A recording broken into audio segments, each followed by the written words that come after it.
Talk to me, to me.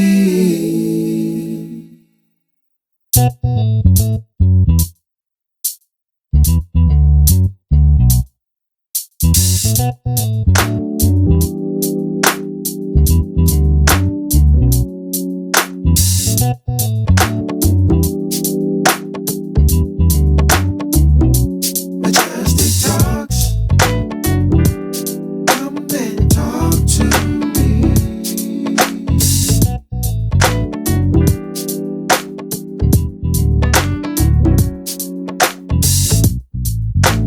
Talk to me, to me.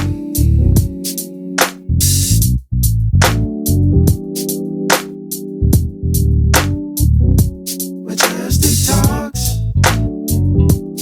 Come and talk to me.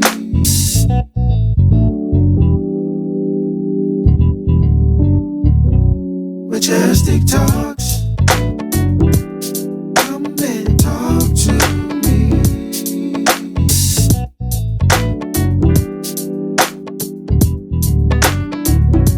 Majestic talks.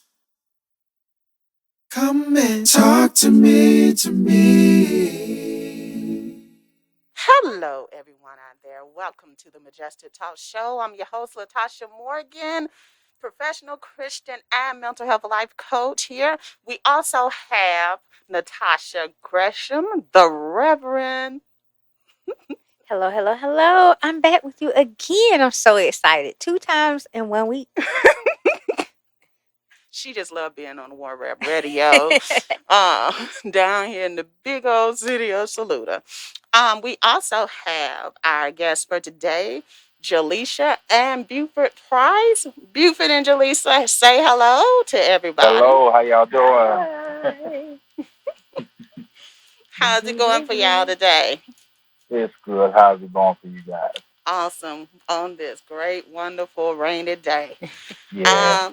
I'm so glad to be here with the two of you and Tasha and being on this show with all our listeners. Today we have a great topic for today. It's a great topic of something that we don't know. A lot of people don't normally talk about, and that's one of the reasons I wanted to have this show. The topic for today is what I wish I knew before marriage, because a lot of times we don't know everything about the person we get married to, and then we're surprised about everything that happens, how they, even the simple thing is about how they use toothpaste, and we and you fight over that, and it causes major problems. And if you don't have counseling or coaching before marriage, then you're less likely to survive your marriage. Statistics show that 44% of marriages or couples that get married have a 30% stronger marriage than those who don't. That's a lot. That's a lot. And when people getting married, you have 50% of those people their marriages will end in divorce. So that's a huge percent. And that's why we have to make sure that we go to counseling before marriage and even while we're in marriage to get that checkup. Okay. So also, there are researchers that say that people always say, well, the reason they're getting married is I'm in love. Oh my God, I'm so much in love. And you know that love blinds them, that they don't really see what's really going on. And then 2 years down the line, those little butterflies, are gone really. And they think that those butterflies were going to sustain their marriage. Again, they think they're surprised. And then the people around them say, well, I told you that. Why? Because you missed it because you were so in love. And so your mother probably said, hey, look, that dude don't have a job. Don't you think he should have a job before you get married? Well, Mom, he's going to have a job. He's trying his best. 10 years down the line, he still don't have a job. So, Tasha, why your face like that? This is such a good topic. I just can't wait to. I know I'm letting you do your intro, but y'all, this is gonna get good. I promise. Just stick around. But 93% of people that have had counseling say that they have learned everything they need. They gain tools to strengthen their marriage and to help them go through the different changes in their marriage. Because the person you marry is not the same person that you're going to be married to 10 years later. Everybody changes during the course of time. And you should make sure that before you get married, you're paying attention. You ask questions. Okay, so you want to know how many children you want to have. These things should be discussed before marriage and actually before engagement, because you don't want to waste time with somebody. You might want 3 children, the other one might not want any. You see what I'm saying? So you want to know all of that, just like you do the research on jobs, on different companies, even the place you want to get your hair from. You're not gonna just go get hair and you don't know. You don't look at the reviews. At least most, I don't. But you want to make sure that you're not gonna be wasting money on something that's gonna be hard to deal with later, and you thought it was human, but it's fake. And you mad, and probably saying a few words, But had you did your research, you would have known ahead of time. One thing that we're talking about that you stated, but just to go a little bit deeper, and we talked about this prior to the show, is people, they get engaged, they set a date, and then they, for the facade, or maybe because somebody suggested, oh, let's go get marriage counseling, but without the actual intent of really working through seeing if they should be married. Because like you said, that's something that we should actually do prior to maybe engage, if we're even talking about getting married, or maybe once we get engaged, before setting the date, we need to seek out a marriage counselor and begin that process to see, help us see what, number one, personal issues that we may not have even known that we have, that we need to work through before, we'll be a good fit for someone else. Or, we may come together and realize that we have a lot of differences and we need to reevaluate, if we want to be together, if we want to work through them, if we want to try to negotiate through it, compromise through it, or if we need to go ahead and save the cost now and go ahead and go our separate ways. So that's something I wanted to, really point out, is if you are engaged, or if you're in a serious relationship and you think it may, head towards marriage, go ahead and start seeking marriage counseling now. Yeah, because you'll learn a whole lot of things about that person, because the person that's coming in, the one on the outside of the relationship, may see things that you might not notice. And you're more likely to listen to them, especially if it's a pastor or someone you look up to in high regards like that, other than your parents. Then you may listen to that person. So they may see the red flags that you don't see and bring them out. And then not only that, the person you're going to be marrying may not know that they have those issues, like you said. So if someone is pointing it out to them and showing them how they can get through that particular issue, then they're better off when they marry you, or marry the person they're going to marry. Because most of the time, the divorces statistics show that 43% of the divorces that occur are because of incompatibility. Now That's almost 50%. Now, couldn't you have known that you were incompatible before? Or maybe you were just so comfortable in that relationship that you didn't want to start over again. So you stayed in that relationship knowing the issues that that person has, or the issues in your relationship. And you continue to stay there, maybe because of other people. Again, maybe because you were just comfortable there.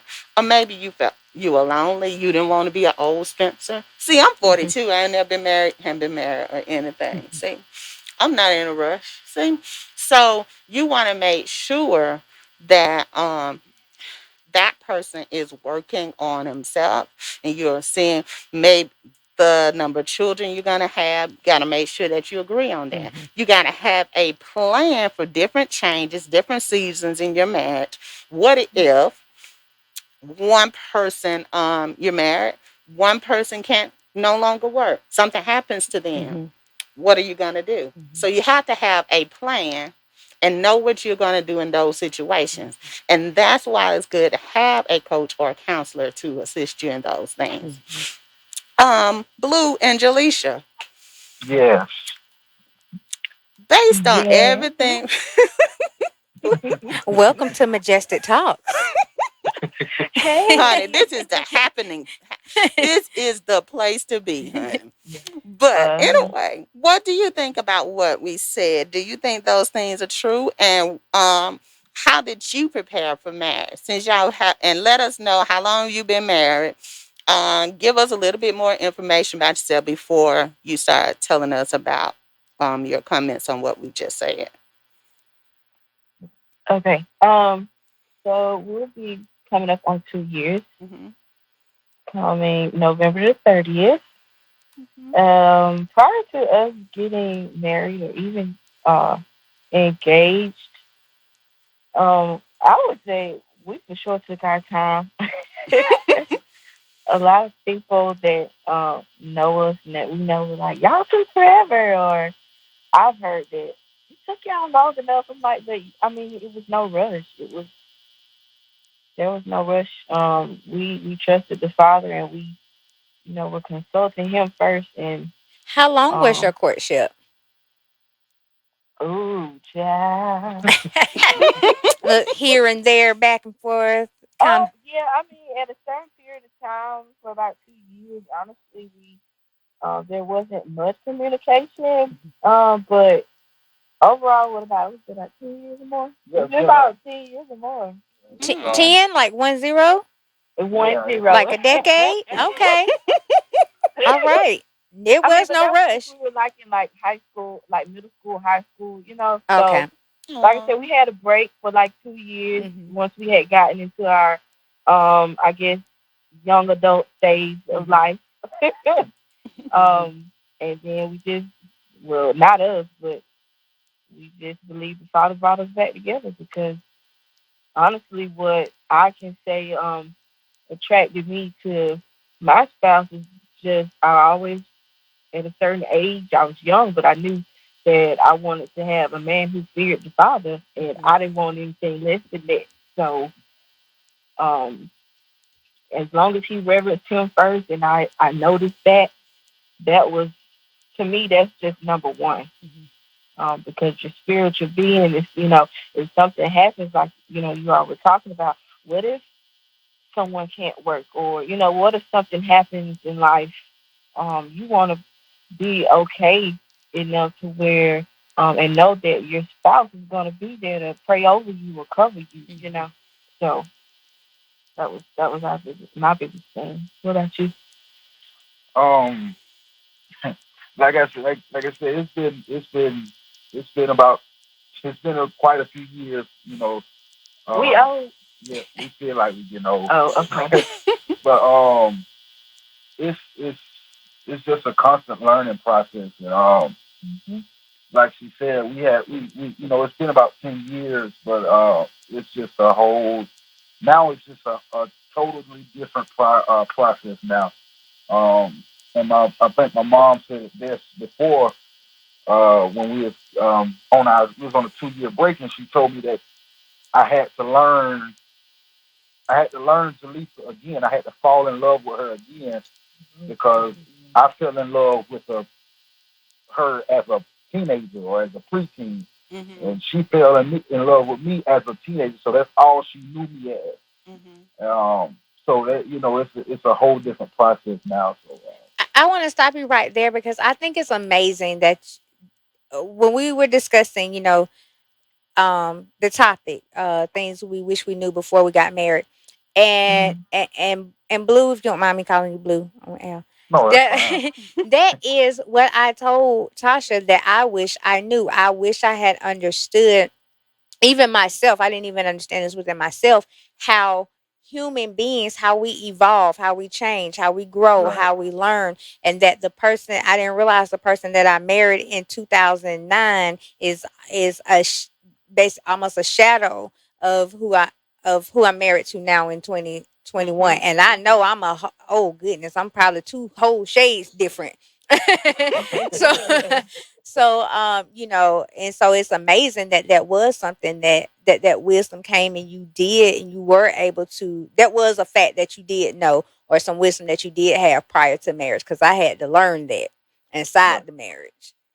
And that's no problem to me. There's no it's no problem, having to learn things on the go. I think that's one of the most interesting things to me. That shows me my spouse. That shows me what kind of sparring partner I have. What kind of partner I have when we on the spur of the moment. When things arise and she see a different side of me, and she's like, okay, now I gotta adapt to this, or I gotta figure this out, or vice versa. So some people may figure something out before marriage, and some people, to me, the person that figures it out during their marriage and they stick it out, that's the strongest. That's the strongest one to me, because they didn't have time to prepare for it, but you made it, but you adapted to it. So to me, a person like you said yourself, you had to adapt to different things. Now that to me, that's a strong individual, because you not only did you adapt to it, but you overcame it, and you didn't allow those certain things to break you or to break your relationship. Absolutely. Yeah, that's good. That's good. That's good. But it is good to always know some. You're not gonna know everything, but you Right, want to know something. Well, like you Because there. said, having the tools. Mhm. right, I convey that strength, that you're speaking of, is to having those tools. There were things that I wanted to.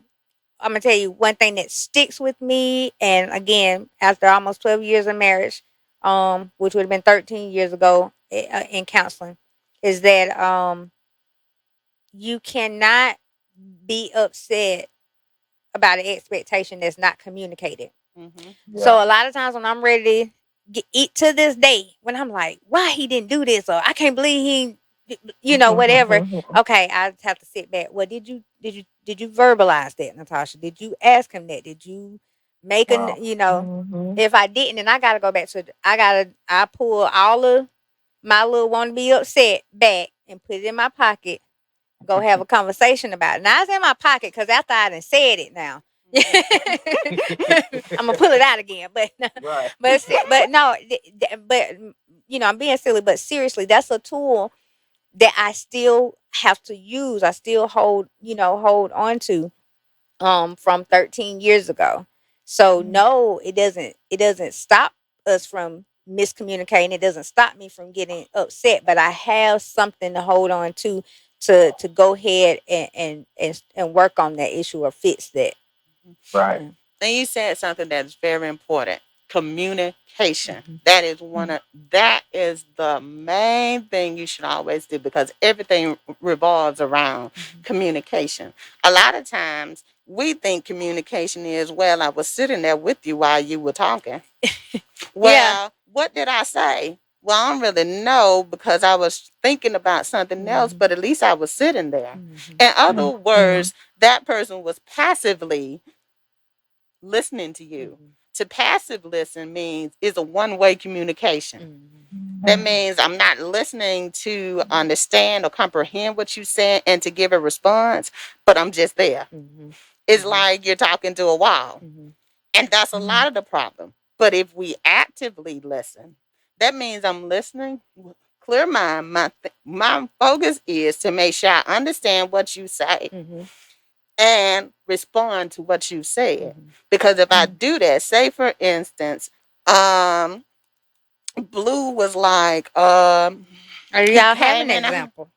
Y'all want to share? say it again. I said, do y'all have an example y'all want to share of a passive listening or communication situation? Well, I think I think that generally happens a lot. Um, Most throughout the day, day by day. And just like you were saying that, it's a one way thing, and this person isn't, he may be listening, but it's not comprehending. And I think sometimes we do that not intentionally. I know for myself, um, my wife could be communicating with me about something, and it's just to me, it's just like a one way thing with me, because sometimes I'm just tuned out, and it's like I know she feel like she just talking at me or whatever, and then she ain't getting no response, or she feel like I may not be listening because of the actions that I show forth afterwards. So to me, that I don't think that a lot of times we do it intentionally, but I know for me that's a daily thing that I deal with it, whether it's something small like she may be talking to me about something around the house, or something how she feels. And so I think that's something we deal with daily. And some of it we look at it as minor stuff, and we don't really focus on it too much because we think it's so small. So, but that's a daily issue with me. That's a daily issue with me, and I know that goes both ways as well. Mm-hmm. So, if Jaleisha had said to you,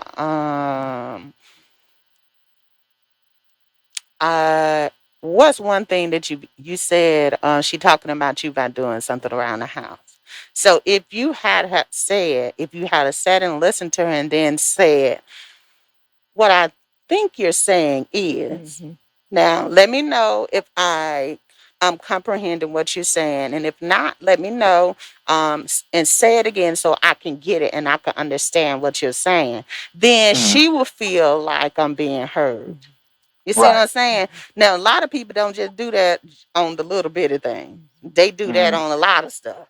Right. They passive listening on a lot of stuff. Beaufort may be one out of a million, or maybe one of 30 or 40. So Mhm. some people, a lot of men, no shade, but a lot of men passively listen. Listen. Women do too, when it isn't something that they really want to, they don't really want to listen to, But if you listen actively, the person feels heard and it's rewarding to them. That is something more than giving them a gift. You see what Right. I'm saying? Mm-hmm. That is something that makes them feel worth your attention. And Yeah. that's the way we miss it in the marriage and the relationships. Not just marriages, but relationships in general. If we Right. Mm-hmm. listen to each other, we'll be a lot farther than we are. And I think being intentional about fixing the Mhm. unintentional. Yeah. I've had to. I'm always head in the clouds with something on my mind, and sometimes my husband is talking to me, and he'll be looking for a reply, and I'm like, and I have to say, babe, I'm sorry, I didn't hear what you said. I was thinking about something else. Could you please repeat that? I'm Mhm. listening to you. What is I have to it? fix. I have to take responsibility of Mhm. my part. No, I wasn't ignoring him intentionally. Like, it's not like what he's saying doesn't matter. Mhm. But the Right. fact is, I ignored him. And so, we have to be intentional about fixing the unintentional. Yeah, So, that's good. yeah, that is so true. Some of the things we might want to know before we get married is there are a few things you might want to have a conversation. I'm just before it's time for us to go off. I just want to say these few things, and then I want Beaufort and Jalesha to let me know the three things that they wish they knew before marriage. Okay, Mm. so Okay. here we go. You want to know how many children you want to have. You want to discuss those things. You want to know how they are with solving problems. Mm. Maybe some problems you may have, you might start um the way to learn and put that in action is to start solving a few problems that you may have before marriage. Say because just like you planned the wedding and you solved the problem of you have a seating arrangement So you saw the problem of, okay, well, this person can't sit by this person because they don't like this person. So that's the problem that you solve in your for your wedding plans and your wedding day. So Mhm. you do the same for your marriage. Right. You want to learn how to solve a problem. How is that person when things change? So you want to know that. You want to develop a plan on when we're going through an argument, then what word can we agree to say that's going to Mm. make us know and understand that, hey, I need a timeout? Mm. You may say something that means something to you, something important to you, may use that word. Say, for instance, what's a safe word you might use, Beaufort or Jalesha? As far as like when you need a moment or something to yourself, Mm-hmm. I know I've said before, okay, I just need a moment. I just come out. I'm be honest, I'm straightforward. I'll be like, I just need a moment for a second. Let me So, just get myself together, and then we'll continue after that. Because you don't want to just say something that you may not even mean at that moment, or mm-hmm. just go spur off the moment because of anger, or because you feel like your spouse doesn't understand what you're saying or where you're coming from. So Mm-hmm. I know personally, I've said, before, hey, I just give me a moment, and then, let's reconvene, let's go back at it, and try to do this the right way. So, So so in other words, the person that calls the time out is supposed to be the person that calls the time back in. right. Hmm. You're always supposed to make sure that you give that person that time. Okay. Yeah. Yeah. Instead of a lot of people who go right behind the person when they leaving out and you start yelling and hollering about stuff, which makes the situation worse. So you Right. want to have at least a safe word, or you want to have something that'll make the other person understand that you need to have a cool down moment. That's good, Jaleisha. You're doing good. Oh, thank you. Thank you. I don't know. Now, don't try to get my show now. I'm just playing. That's just a joke. No, you So you want to comfortably talk about finances, okay? Maybe you may decide to have a plan where, okay, well, I get a check, you get a check. So we may have a joint account, and we take a percentage of that money out of our checks and we put it in that joint account. You also may have your own separate accounts, because some people like to keep a separate account, which will be good because then you put that percentage of your check into your account that you want to put into your account, and you keep that way. What you may want to spend on certain things that you want to do, then you have that money to spend on Mhm. that. And then the joint account, then y'all discuss. You see what I'm Right. saying? Right. Mhm. You think that Definitely. that's a good idea? Yeah. Oh yeah. Okay. Cause that'll Um. go ahead. No, no, I was just saying. That's pretty much just how you said it. I know we opened. We did a joint savings account. And so um, and then everything else is we have. We do our own personal thing or whatever. But we have that one joint saving account as well. Just for, like you said, taking a percentage here or whatever, and just doing. Mhm. Just Mm-hmm. it's something that we can have collectively, because I do believe that everybody, you're supposed to have your own personal things, your own personal stuff to yourself, but I do think it's good to have some certain something collective, Mm-hmm. that you share together. So whether it's something, it's just like a savings account, a bank account together, or whatever. Mm-hmm. That's good. And then, we got a few. How many minutes we have, producer?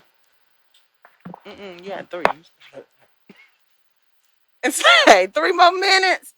So, the other thing I was gonna say, well, that's good. We'll go to the three things that you wish you knew. Okay.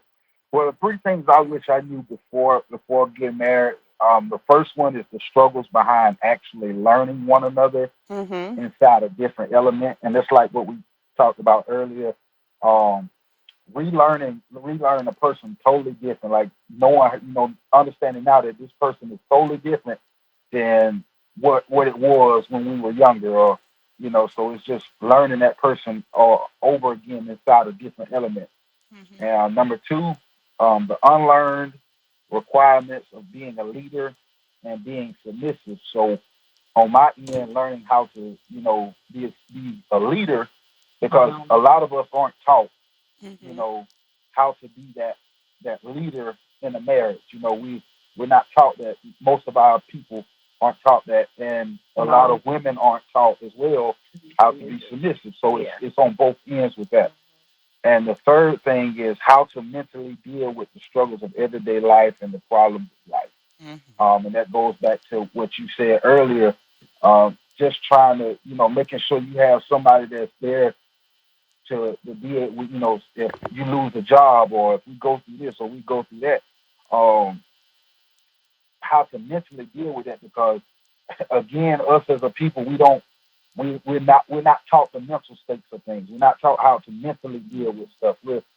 As a man, we're taught, you got to get out here, you got to work, you got to do this, you got to do that, and we're not really taught how to mentally deal with problems. So that's why, you have people, some people cope, they use different coping mechanisms. Some may turn to this, some may, turn to infidelity, or some may turn to drugs, or whatever the case may be, because mentally we're not taught how to handle problems when they arise within our marriage. Okay. All right, Jalesha, can you give us one or two, since we have 1 minute left? Yeah, I was just about to say, let me go get these right quick. The main thing I know, that I realized is just, also learning, knowing that there are going to be a few struggles here and there when it comes to learning your partner, for sure. And just, for me, since, uh, not just learning, but I know I've talked to one of my friends a lot about it, is learning how to be submissive as a wife. Mm-hmm. That's just simply because most most of us, um, not most of us, but in our community, sometimes it's mostly single parent homes. Mm-hmm. Um, so when you see that one side of independency all the time, that's what you grow up to kind of take on, especially when you go off on your own for a while. And if you've never really lived with, anyone else, especially like your spouse or something like that. So those were, I know, two things for me that, I'm praying and working on, and the prayer the Father the team to help me with every day. Um, so those are two for me, for Okay. learning your spouse and the submissiveness of it all. All right. Good. Good show. I really enjoy having y'all on the show. Thank y'all for coming, Jaleisha and Thank you all for Buford. having us. Love y'all.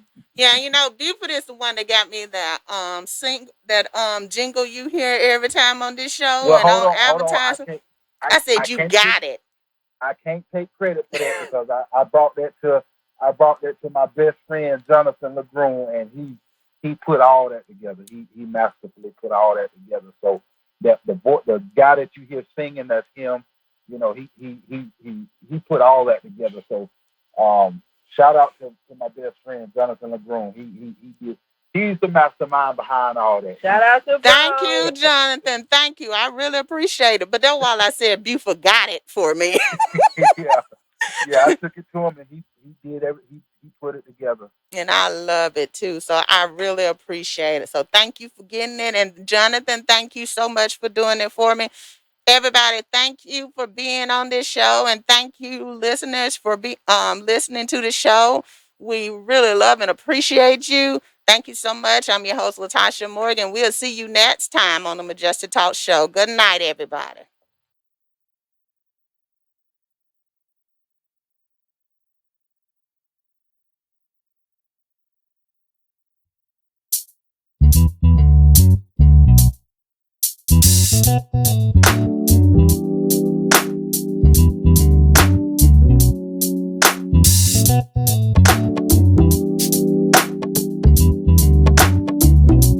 Majestic talks. Come and talk to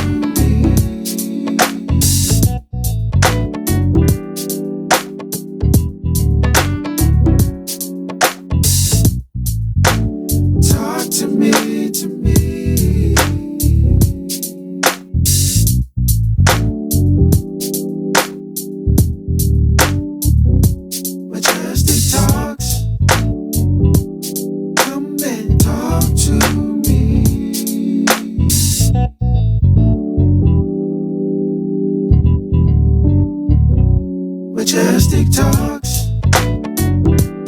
Come and talk to me.